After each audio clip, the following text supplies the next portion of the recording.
প্রিয় দিনী ভাই ও বোনেরা, আসসালামু আলাইকুম ওয়া রাহমাতুল্লাহ। আশা করি সবাই ভালো আছেন এবং সুস্থ আছেন। প্রিয় দিনী বন্ধুগণ, স্টোরি অফ ইসলাম থেকে সাথে আছি আমি সাইফুল শাকিল। প্রিয় ভাই ও বোন, যদি আমাদের চ্যানেলে ইসলামিক গল্পগুলো আপনাদের ভালো লাগে তাহলে আমাদের চ্যানেলটি সাবস্ক্রাইব করুন, লাইক, কমেন্ট ও শেয়ার করুন। সবার আগে আমাদের ভিডিও পেতে বেল আইকনে চাপ দিন এবং উপভোগ করুন গল্পে গল্পে ইসলাম।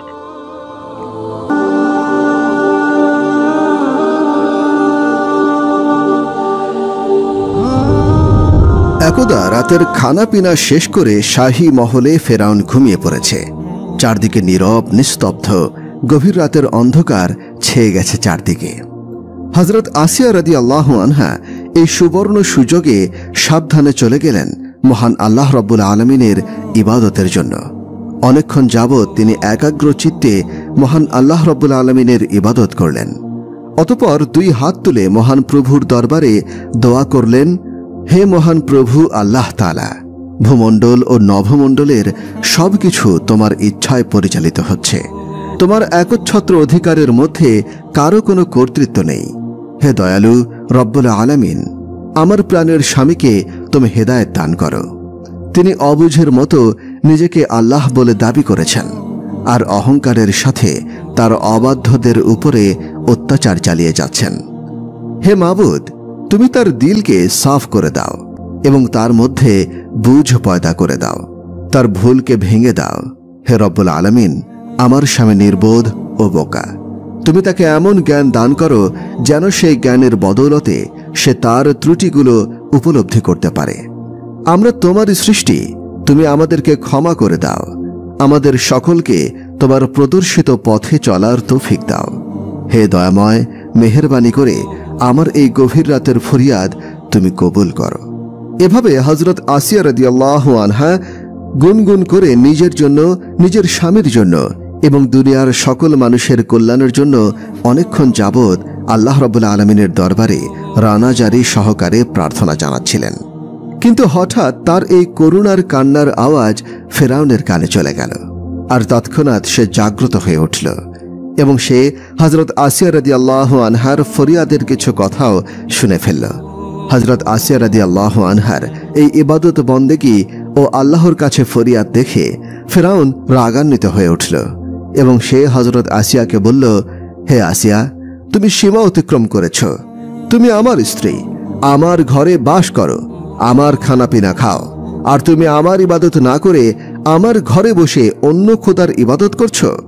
এটা বড়ই অসহনীয় ব্যাপার। আমি তোমাকে বারবার হুঁশিয়ার করেছি, তুমি আমার হুঁশিয়ারের কোনো মূল্য দিচ্ছ না। এর কারণ কি? হযরত আসিয়া রাদিয়াল্লাহু আনহা মিনতি করে বললেন, স্বামী আমার, আমি আপনার একজন দাসী। আমার কাজ আপনার সেবা করা, সদা সর্বদা আপনার মঙ্গল কামনা করা। আমি আপনার ইহলৌকিক ও পরলৌকিক সুখ শান্তি কামনা করি। আমি আপনার কোনো অমঙ্গল ও ধ্বংস কামনা করি না। ফেরাউন বলল, আমি তোমার ওইসব কথা শুনতে রাজি নই। আমি তোমার কার্যকলাপে অত্যন্ত অসন্তুষ্ট। আমি আর সহ্য করব না। তুমি সাবধান হয়ে যাও। এই শেষবারের মতো আমি তোমাকে সতর্ক করলাম। আমি আবার বলছি, তোমার মুখে যেন আমি আর মুসার খোদার নাম না শুনি। হযরত আসিয়া বললেন, স্বামী, আপনি মিশরের অধিপতি। মিশরের জনসাধারণ আপনার আইন মেনে চলে। আপনার মতো বুদ্ধিমান ও শক্তিশালী ব্যক্তি এখানে দ্বিতীয় আর কেউ নেই, তা আমি জানি। তথাপি আপনি কেমন করে যেন একটু অবুঝের মতো কথা বলছেন। আপনি জানেন যে এই পৃথিবীর একমাত্র সৃষ্টিকর্তা আল্লাহ রাব্বুল আলামিন, অথচ আপনি জেনে শুনে নিজেকে কেন আল্লাহ বলে দাবি করছেন? হে মহামান্য বাদশাহ, আপনি নির্জনে বসে গভীর মনে স্বীয় বিবেককে জিজ্ঞাসা করুন, আপনি কি সত্যি সৃষ্টিকর্তা? আপনি যেখানে একটি মশা মাছি ক্ষুদ্রতি ক্ষুদ্র জীবও তৈরি করতে পারেন না, সেখানে আপনি কিভাবে নিজেকে সৃষ্টিকর্তা ও আল্লাহ বলে দাবি করছেন? আপনার এই দাবি একেবারে অযৌক্তিক এবং অমূলক। ওই যে নীল আকাশ, চন্দ্র, সূর্য, গ্রহ, নক্ষত্র, পাহাড়, পর্বত, বৃক্ষলতা ইত্যাদির মধ্যে আপনি কি একটিও সৃষ্টি করতে সক্ষম? এখন আপনি আমাকে মেহেরবানি পূর্বক বলুন, আপনি কোন যুক্তির প্রেক্ষিতে নিজেকে আল্লাহ বলে দাবি করছেন? প্রিয়তম স্বামী আমার, জানি আপনি আমার এই প্রশ্নের কোনো উত্তর দিতে সক্ষম নন। কারণ আপনি তো সৃষ্টিকর্তা নন। অন্যান্য সৃষ্ট জীবের মতো আপনিও একজন মাখলুক। আপনি শুধু রাজশক্তি বলে এই অন্যায় দাবি করে যাচ্ছেন। বলুন, এই কথা কি সত্য নয়? ফেরাউন হযরত আসিয়া রাদিয়াল্লাহু আনহার এসব ভাষণ শুনে বাঘের মতো হুঙ্কার দিয়ে উঠল। সে বলল, হে বিশ্বাসঘাতক নারী, তুমি কোন সাহসে আমার সম্মুখে দাঁড়িয়ে এসব বক্তব্য দিতে পারলে? এত বড় স্পর্ধা তোমার! তুমি আমার নিকট কৈফিয়ত তলব করো। তোমার নিশ্চয়ই জানা আছে যে আমার আইন কত নিষ্ঠুর ও কঠোর। আমার বুঝতে বাকি নেই যে তুমি আর মূসা আমাকে আল্লাহ বলে স্বীকার করো না। দুজনে বসে সব সময় আমার বিরুদ্ধে ষড়যন্ত্র চালিয়ে যাচ্ছ। তোমাদের দুজনের সুর একই। তুমি আমার স্ত্রী হয়ে আমার আইন অমান্য করে আমাকে হেয় প্রতিপন্ন করার চেষ্টা করে যাচ্ছ। আসিয়া, তোমার পরিণাম অত্যন্ত ভয়াবহ হবে। তোমার কোনো নিস্তার নেই। তুমি শুনে রাখো, ষড়যন্ত্রকারীদের শাস্তি মৃত্যুদণ্ড। আমি এবার দেখে নেব। একথা বলে ফেরাউন সেদিনকার মতো বের হয়ে চলে গেল। এর মাঝে একটি ঘটনা ঘটে গেল। হযরত মূসা আলাইহিস সালাম ফেরাউনের বাবুর্চি কাবুনকে হত্যা করে মাদায়েনের দিকে পালিয়ে গেলেন। ফেরাউন যখন তাকে অনেক খোঁজাখুঁজির পরেও তার কোনো অনুসন্ধান পেল না, তখন সে অনেক চিন্তিত হয়ে পড়ল। সেদিন রাতে ফেরাউন হযরত আসিয়াকে সতর্ক করে ঘর থেকে যে বের হয়েছিল, তারপর অনেক দিন অতিবাহিত হয়ে গেছে, কিন্তু ফেরাউনের খাস মহলে আর ফিরে আসেনি। এরপর একদিন হাসি মুখে ফেরাউন হযরত আসিয়ার কক্ষে প্রবেশ করে বলল, হে আসিয়া, সেদিন আমি তোমার যুক্তিপূর্ণ ভাষণে রাগান্বিত হয়ে তোমাকে সতর্ক করে চলে গিয়েছিলাম। পরে চিন্তা করলাম, এভাবে রাগান্বিত হয়ে তোমাকে সতর্ক করা আমার পক্ষে ঠিক হয়নি। এর জন্য আমি লজ্জিত ও দুঃখিত। হযরত আসিয়া বললেন, হে প্রাণের স্বামী, এতে লজ্জা পাওয়ার বা দুঃখিত হওয়ার কিছু নেই। আপনি আমার স্বামী, আমার উপর তিরস্কার করার অধিকার আপনার আছে, কিন্তু আমার আত্মবিশ্বাস ও আদর্শকে কোনো প্রকার হুঙ্কারে কেউ টলাতে পারবে না। আমি মৃত্যুর পরোয়া করি না। ফেরাউন জিজ্ঞাসা করল, আচ্ছা বেগম, তোমার নিকট একটা বিষয় জানতে চাই। তুমি সত্যি করে বলো তো, মূসা এখন কোথায় আছে?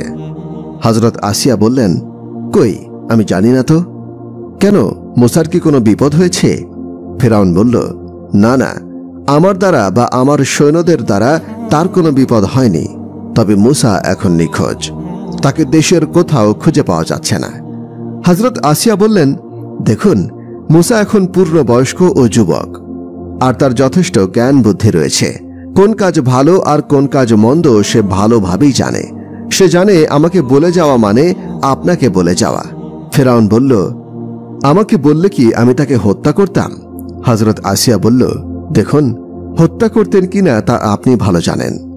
ফেরাউন বলল, আসিয়া, আমার বড় দুঃখ যে তুমি আমার প্রথম জীবনের স্ত্রী।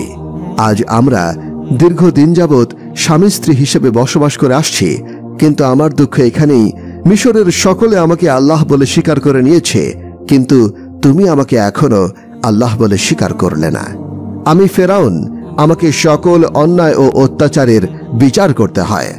মূসা আমাদের পোষ্যপুত্র, সকলে জানে সে আমাদের ছেলে।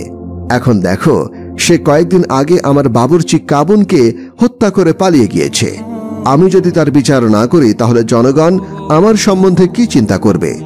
হযরত আসিয়া বললেন, আপনার এই কথার উত্তরে আমি যদি বলি, আপনি যে এ পর্যন্ত অসংখ্য বনী ইসরায়েলের শিশুকে হত্যা করেছেন, সেই ব্যাপারে নিজের কোনো বিচার করেছেন কি? আপনি তথাকথিত জ্যোতিষীদের কথায় বিশ্বাস করে এ পর্যন্ত বনী ইসরায়েলের হাজার হাজার নিষ্পাপ শিশুকে হত্যা করেছেন। এটা কি অন্যায় নয়? আর এই অন্যায়ের কি কোনো বিচার নেই? ফেরাউন বলল, আমি ভেবেছিলাম আজ আমি তোমার উপর রাগ করব না, কিন্তু শেষ পর্যন্ত তুমি আমাকে আবার সেই পর্যায়ে নিয়ে গেলে। তুমি জেনে রাখো, আমি আল্লাহ দাবির দ্বারা মানুষের অন্তরে আমার সিংহাসনকে স্থায়ী করতে চাই। অতএব তোমার কাছে আমার শেষ কথা এই যে, তুমি আমার স্ত্রী হয়ে যদি আমাকে আল্লাহ বলে স্বীকার না করো, তবে অতি সত্বর তুমি এর শাস্তি আস্বাদন করবে। হযরত আসিয়া বললেন, স্বামী, আমি আপনাকে বিনীতভাবে বলছি, আমি মাজহাবের কন্যা এবং ফেরাউনের স্ত্রী আসিয়া। আমি বিশ্বাস করি সেই পরম দয়ালু দাতা আল্লাহ রাব্বুল আলামিনের উপর। আমি তারই ইবাদত করি, তিনি আমার একমাত্র উপাস্য। অতএব আপনিও সেই মহান প্রভু আল্লাহ রাব্বুল আলামিনের প্রতি ঈমান আনুন, আর আপনার প্রতি তো আমি কোনো দিনই ঈমান আনব না। হযরত আসিয়া রাদিয়াল্লাহু আনহার এই কথা শুনে ফিরআউন আজকেও রাগান্বিত হয়ে খাস মহল থেকে বের হয়ে গেল। তখন হযরত আসিয়াকে শাস্তি দেবার মনস্থ করে ফিরআউন তার অন্তরঙ্গ বন্ধু হামানকে শাহী মহলে আহ্বান জানালেন। যথাসময়ে শয়তানের দোসর হামান শাহী কক্ষে এসে উপস্থিত হল। হামান বলল, জাহাপনা, কোনো দুর্ঘটনা ঘটেছে নাকি? ফিরআউন বলল, হামান, তুমি আমার বাল্যবন্ধু এবং প্রধানমন্ত্রী। এ পর্যন্ত মিশরে এসে আমি যা কিছু করেছি সব কিছুই তোমার পরামর্শে করেছি, তাই না? হামান বলল, হ্যাঁ, তা তো বটে। আমার সব কিছু স্মরণ আছে। এখন ব্যাপার কি, তাই খুলে বলুন। ফিরআউন খুবই আস্তে আস্তে বলতে লাগল, এটা আমার ঘরোয়া ব্যাপার। আমার স্ত্রী আসিয়া আমাকে আল্লাহ বলে স্বীকার করে না। তাকে অনেক শাস্তির হুমকি দিয়েছি, তার সঙ্গও ত্যাগ করেছি, কিন্তু শেষ পর্যন্ত ব্যর্থ হয়েছি। সে লা শারিক আল্লাহকে বিশ্বাস করে।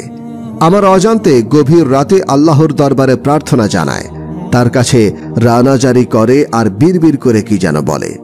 আমাদের পোষ্যপুত্র মুসাকেও তার দলে ভিড়িয়ে নিয়েছে। এমনকি সে আমাকে নসিহত করে যে আপনি আল্লাহ দাবি ছেড়ে দিয়ে লা শারিক আল্লাহর প্রতি ঈমান আনুন, অন্যথায় আপনার ভাগ্যে বিপর্যয় ঘটবে। বন্ধু, আমাদের এইসব কথা যেন বাইরে কেউ না জানে। এখন বিদ্রোহী আসিয়ার ব্যাপারে কি করা যায় এই সম্বন্ধে তোমার কাছ থেকে সুষ্ঠু পরামর্শ চাই। এসব শুনে হামান বলল, আমার মতে বেগম সাহেবাকে বন্দী করুন। এতে জনমনে প্রশ্ন উঠলে আপনি বলবেন, যে আমার নীতির বিরোধিতা করবে তাকে অবশ্যই শাস্তি ভোগ করতে হবে। হামানের কথা শুনে ফিরআউন বলল, তোমার কথাই ঠিক। এতে দুটি সুফল পাওয়া যাবে। একটা এই যে সকলের মনে আমি ন্যায় বিচারক হব, অপরটি কারাগারের অসহনীয় কষ্টের মধ্যে থেকে আসিয়ার ঈমানেও ফাটল ধরবে। অতঃপর সে আমাকে আল্লাহ বলে স্বীকার করতে বাধ্য হবে। দেখি এবার আসিয়া কোথায় যায়। পরের দিন ফিরআউনের বিশেষ নির্দেশে হযরত আসিয়া ও তার সন্তান সন্ততিদেরকে কারাগারে আটক করা হলো। আল্লাহর ভক্ত মহিয়সী নারী হযরত আসিয়া ফিরআউনকে আল্লাহ বলে স্বীকার না করার অপরাধে আজ কারাগারের আসামি। শুরু হলো হযরত আসিয়ার ঈমানি পরীক্ষা। ফিরআউন তার খাবার বন্ধ করে দিল এবং কারাগারের পাশে ফেলে রাখল অনেকগুলো পচা দুর্গন্ধযুক্ত লাশ। সেই লাশের দুর্গন্ধে হযরত আসিয়া আর তার সন্তানদের প্রাণ ওষ্ঠাগত হতে লাগল। হযরত আসিয়ার যে সকল ছেলেমেয়েরা বয়স্ক, তারা নীরবে মায়ের মতো সবকিছু সহ্য করে যাচ্ছে, আর তাদের মাকে মাঝে মাঝে জিজ্ঞাসা করছে, আম্মা, আমরা কি হকের রাস্তায় আছি? হযরত আসিয়া তাদেরকে উত্তর দেন, অবশ্যই আমরা হকের পথে আছি। বিপদে ধৈর্যহারা না হয়ে আল্লাহ রাব্বুল আলামিনের প্রতি পুরোপুরি বিশ্বাস রাখতে হবে। নিশ্চয়ই আল্লাহ তাআলা বিপদে আমাদেরকে সাহায্য করবেন। ঈমানের পরীক্ষা এখানেই শুরু হয়েছে, জয় আমাদেরই হবে। এভাবে অনেক দিন কেটে গেল। এরপর একদিন পাপিষ্ঠ হামান এসে হযরতে আসিয়াকে বলল, বেগম সাহেবা, আপনি আপনার স্বামীকে আল্লাহ বলে স্বীকার করে নিন, তাহলে আপনি এই অসহনীয় যন্ত্রণা থেকে মুক্তি পেয়ে যাবেন এবং পরম সুখে দিন কাটাতে পারবেন। অতএব আপনি ভেবে দেখুন, একদিকে আপনার জন্য রয়েছে রাজকীয় সম্মান ও ঐশ্বর্য, আর অন্যদিকে রয়েছে কষ্ট, ক্লেশ ও বেইজ্জতি। এখন আপনি বলুন, আপনি কোনটি গ্রহণ করবেন? কারাবন্দী হযরত আসিয়া রাদিয়াল্লাহু আনহা বললেন, দেখুন, আপনি আমার স্বামীর বাল্যবন্ধু ও প্রধানমন্ত্রী। আপনি আমার স্বামীর সকল কাজে অতপ্রতভাবে জড়িয়ে আছেন তা আমি জানি, কিন্তু আপনি ও আমার স্বামী আজ যে পথ দিয়ে হাঁটছেন তা বড়ই বিপদসংকুল। আমি তা পরিষ্কার চোখে দেখতে পাচ্ছি। আপনাদের যদি সেই চোখ থাকতো তাহলে আপনারাও দেখতে পেতেন। আজ আপনারা আমাকে ভয় দেখাচ্ছেন। কিসের ভয়? নৃশংস মৃত্যুর। আমি জানি একদিন আমাকে মরতেই হবে। মৃত্যুর পর আপনারা আমার কিছুই করতে পারবেন না। তখন আমি থাকব আমার মাওলার দরবারে। হামান হযরত আসিয়ার কাছে এসেছিল তাকে ভয় ও লোভ প্রদর্শন করে সমতে আনয়ন করার জন্য, কিন্তু তার সব আশা ব্যর্থতায় পর্যবেসিত হল। অতঃপর হামান মলিন মুখে কারাগার ত্যাগ করল। কারাগারে অবস্থিত বন্দী জীবনে হযরত আসিয়ার তাওহীদ জোশে একটুও ভাটা পড়েনি। ইমানের শক্তি ক্রমশ বৃদ্ধি পেয়ে চলেছে। নির্যাতন শেষ প্রান্তে এসে পৌঁছেছে। হযরত আসিয়া রাদিয়াল্লাহু আনহা সব কিছু নীরবে সহ্য করে চলেছেন। একদা ফিরআউনের বোনে স্ত্রী আসিয়ার সুমধুর ব্যবহার ও সুমিষ্ট কথা জেগে উঠল। তখন সে ভাবতে লাগল, আমি যে পথে পা বাড়িয়েছি সেই পথ থেকে আমি ফিরেও আসতে পারছি না। আসিয়া যদি অন্তত আমাকে মৌখিকভাবে আল্লাহ বলে স্বীকার করে নিত, তাহলেও আমি তাকে মুক্তি দিতাম। আর আসিয়া হয়তো এখন তার ভুল বুঝতে পেরেছে।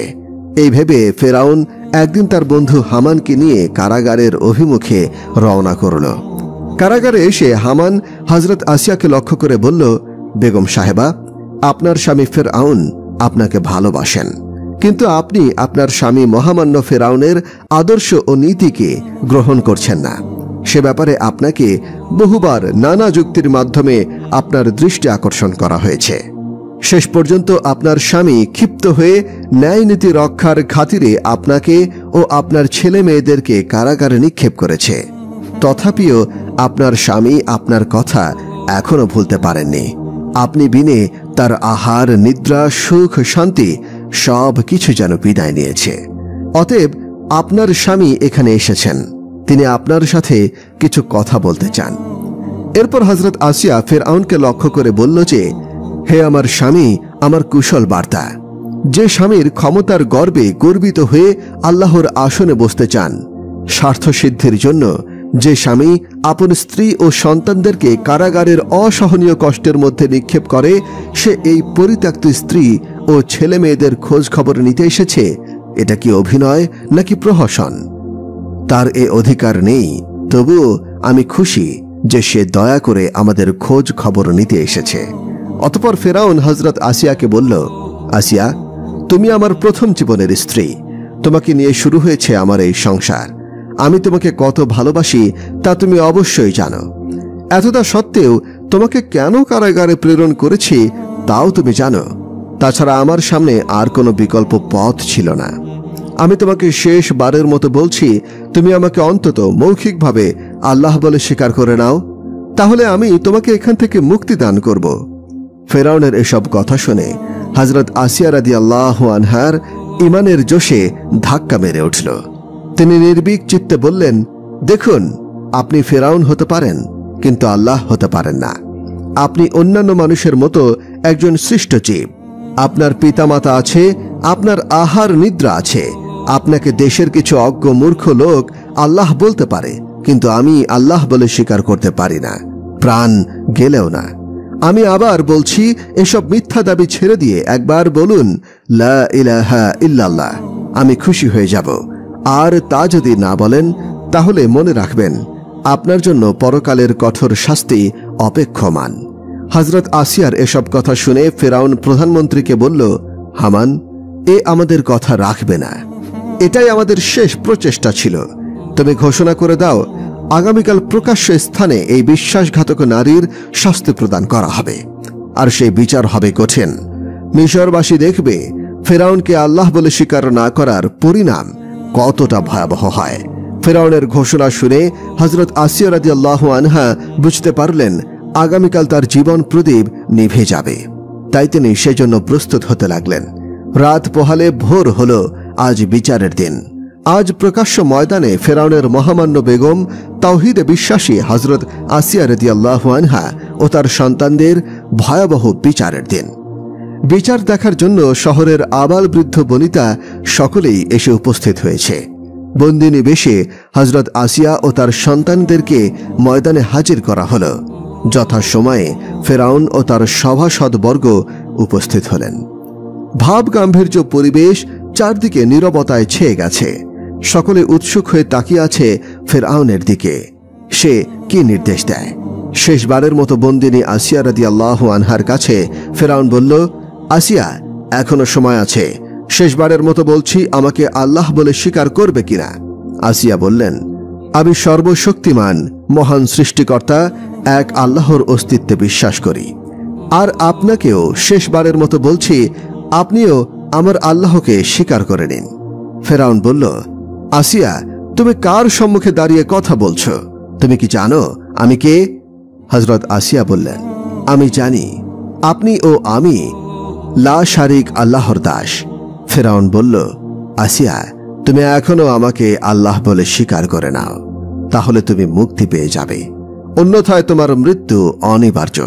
হযরত আসিয়া বললেন, আমি আপনার কাছে প্রাণ ভিক্ষা চাই না, আমি আমার মাওলার দরবারে যাওয়ার জন্য উৎসুক হয়ে আছি।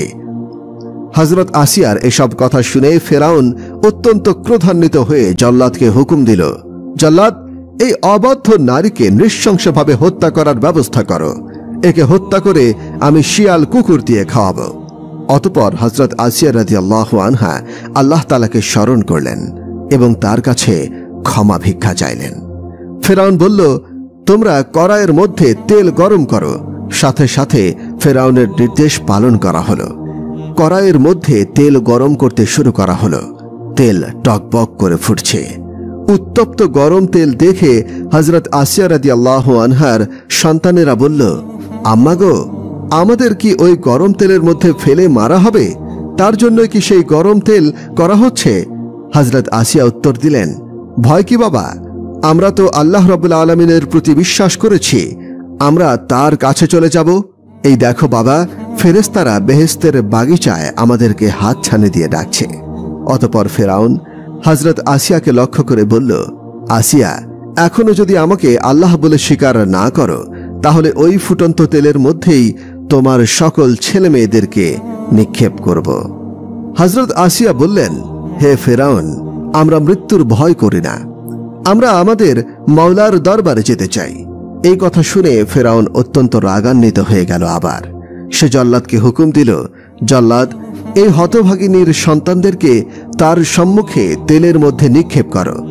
নির্দেশ অনুসারে এক এক করে হযরত আসিয়ার 6টি সন্তানকে তেলের মধ্যে নিক্ষেপ করা হলো। বাকি রইল শুধু একটি মাসুম বাচ্চা। অবুঝ শিশুটি তার মাকে জড়িয়ে ধরল। জল্লাদ অনেক চেষ্টা করেও হযরত আসিয়া রাদিয়াল্লাহু আনহার কাছ থেকে তাকে ছাড়িয়ে নিতে পারল না। এই দৃশ্য দেখে ফেরাউন শিশুটির কাছে আসলো। নিষ্পাপ শিশুটি মনে করেছিল ফেরাউনের কাছে গেলে হয়তো জল্লাদ তাকে ধরতে পারবে না, তাই ছেলেটি ফেরাউনের কোলে ঝাঁপিয়ে পড়ল। কিন্তু নরপিশাচ ফেরাউনের মনে দয়া হল না। সে নিজের হাতে সেই বাচ্চাটিকে উত্তপ্ত তেলের মধ্যে নিক্ষেপ করল। অতঃপর ফেরাউন বলল, আসিয়া, এবার তোমার পালা। তোমাকে আবার বলছি, তুমি একবার আমাকে আল্লাহ বলে স্বীকার করে নাও। হযরত আসিয়া বললেন, কোনোদিন আমি তোমাকে আল্লাহ বলে স্বীকার করব না। কোন বুদ্ধিমান লোক তোমার এই পশুর মতো কাজ দেখে তোমাকে আল্লাহ বলে স্বীকার করবে না। তুমি নরাধম, তুমি রক্ত পিপাসু, হায় না। তুমি এখন যা ইচ্ছা করতে পারো, আমার এই দুনিয়াতে বেঁচে থাকার কোনো খায়েশ নেই। আমি তো আমার মাওলার দরবারে যাওয়ার জন্য উদ্গ্রীব হয়ে আছি। অতঃপর ফেরাউনের মনে ভয় দেখা দিল। সে মনে করতে লাগল, এই নারীকে বেশিক্ষণ জীবিত রাখলে এর তেজদীপ্ত ঈমানের কথায় জনগণের মধ্যেও বিভ্রান্তের সৃষ্টি হবে। অতঃপর সে জল্লাদকে লক্ষ্য করে বলল, জল্লাদ, পৃথিবী দেখুক আইনের ব্যাপারে ফেরাউন কতটা নিষ্ঠুর ও নির্দয়। পৃথিবী জানুক সে আইনের ব্যাপারে তার নিজের স্ত্রীকেও ছাড় দেয় না। যাও, তুমি আর দেরি করো না, আসিয়ার শাস্তি শুরু করে দাও। জল্লাদ অগ্রসর হয়ে হযরত আসিয়া রাদিয়াল্লাহু আনহার বুকে, পিঠে, পাজরে, হাত ও পায়ে, কপালে লৌহ শলাকা বিদ্ধ করল। হযরত আসিয়া রাদিয়াল্লাহু আনহা এরূপ কঠিন শাস্তির মধ্য থেকে শুধু এতটুকু বললেন, হে আমার দয়াময় প্রভু, তুমি আমাকে ফেরাউনের এই পাপ পল্লী থেকে উদ্ধার করে তোমার কাছে আমার একটি ঘর বানিয়ে দিও। এমত অবস্থায় ফেরাউন হযরত আসিয়াকে বলল, আসিয়া, বলো দেখি, এখন আমি বড় নাকি তোমার আল্লাহ তাআলা বড়? হযরত আসিয়া রাদিয়াল্লাহু আনহা নির্ভীক চিত্তে উত্তর দিলেন, আমার আল্লাহই সর্বশ্রেষ্ঠ ও মহান, তিনি ছাড়া এই পৃথিবীর আর কোনো দ্বিতীয় মালিক নেই। ফেরাউনের এবার শেষ নির্দেশ, জল্লাদ, এই বিদ্রোহী নারীকে তুমি উত্তপ্ত তেলের মধ্যে নিক্ষেপ করো। ফেরাউনের নির্দেশে তাই করা হলো। হযরত আসিয়া রাদিয়াল্লাহু আনহাকে উত্তপ্ত তেলের মধ্যে নিক্ষেপ করা হলো, আর সাথে সাথে তার প্রাণ ও বায়ু বের হয়ে গেল। তিনি আল্লাহ রাব্বুল আলামিনের মেহমান হয়ে গেলেন। প্রিয় দর্শক, এটিই ছিল হযরত আসিয়া রাদিয়াল্লাহু আনহার ঈমানী পরীক্ষার কাহিনী। আল্লাহ রাব্বুল আলামিন আমাদেরকে তার জীবন থেকে শিক্ষা গ্রহণ করার তৌফিক দান করুন। আমিন।